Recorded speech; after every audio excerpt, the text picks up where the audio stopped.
Salut tout le monde, c'est Maestro, j'espère que vous allez bien et que tout se passe bien pour vous. Et aujourd'hui, je vous retrouve pour une nouvelle vidéo pour vous parler de l'Euro, puisque ça y est, c'est terminé. L'Euro donc qui est fini, l'Italie qui s'est imposée, pour moi c'est mérité. Sur l'ensemble de l'Euro, je trouve que les Italiens ont été les meilleurs. Du coup, vidéo assez subjective, puisque je vais vous présenter mon 11 de cet Euro. C'est parti.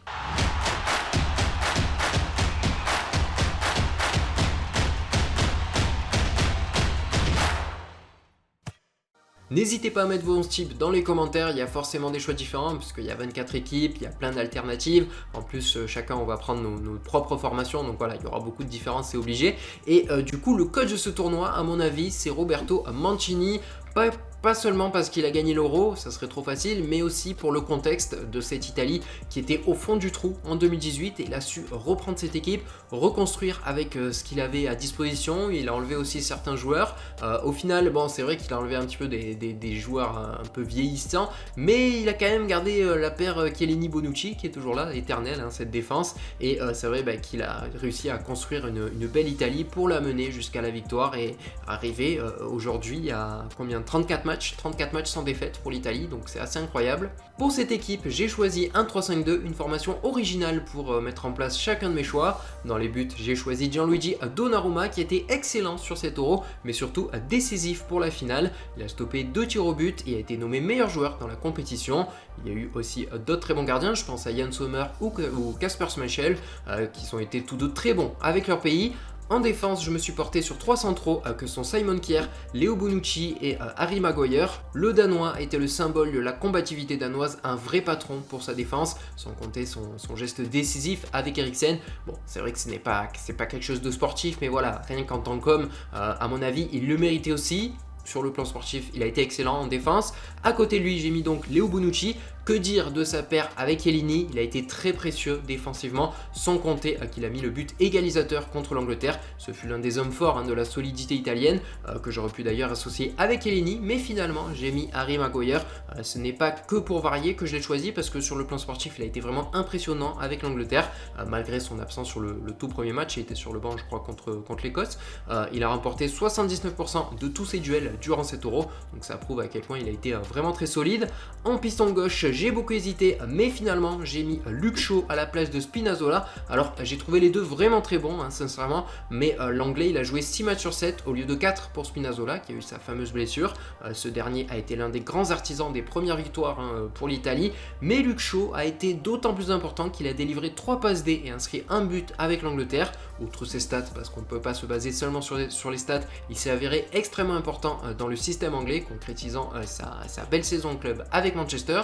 Sur le côté droit, j'ai un petit peu triché puisque j'ai mis un latéral droit qui a joué à gauche dans cet Euro. Vous m'excuserez pour ça, je parle ici de Joachim Meile, le latéral danois de l'Atalanta qui a laissé sa place à Larsen pour jouer à gauche durant cet Euro. Alors il sait bien le faire, mais c'est d'autant plus fort qu'il a été vraiment excellent avec le Danemark, que ce soit sur le plan offensif mais aussi sur le plan défensif. Au départ j'ai pensé à Dumfries qui a été décisif durant cet Euro, mais qui est assez vite sorti et qui n'a pas été exceptionnel en soi, je trouve, dans le jeu. En tout cas c'est mon avis. Il y avait aussi Kyle Walker, mais là je l'ai trouvé plutôt solide, c'est vrai, avec l'Angleterre, mais pas flamboyant au niveau offensif notamment, en tout cas pas autant que Luke Shaw l'a été sur le côté gauche. C'est pourquoi mon choix s'est porté donc sur le Danois.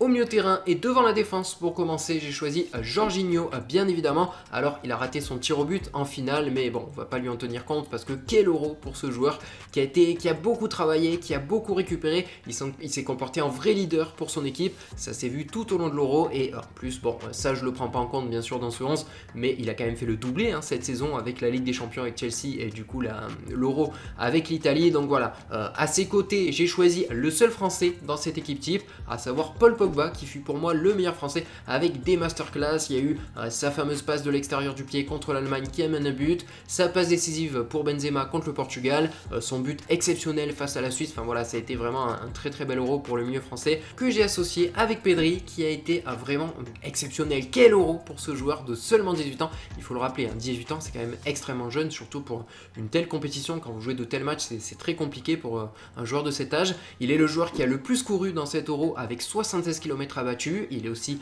le meilleur joueur en termes de passes clés, un total de 31 passes clés. C'est vraiment énorme sur 6 matchs disputés. Il nous reste maintenant deux attaquants. En premier lieu, j'ai choisi Patrick Schick, le buteur tchèque qui inscrit 5 buts à cet Euro, ce qui fait de lui le co-meilleur buteur avec Ronaldo.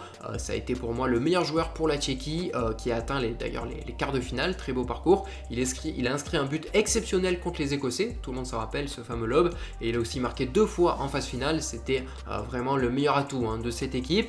À ses côtés, là aussi, beaucoup d'hésitation. J'ai choisi Ronaldo qui a quand même inscrit 5 buts et délivré une passe D avec le Portugal. Certains diront qu'il y a 3 pénaltys parmi ses buts, mais ça reste quand même difficile de ne pas le mettre. J'ai aussi pensé à Lukaku, plutôt efficace avec la Belgique, et Raheem Sterling également virevoltant avec l'Angleterre, qui a aussi mis pas mal de buts, je crois 3 buts et une passe D. Mais in fine, c'est bien CR7 que j'ai choisi.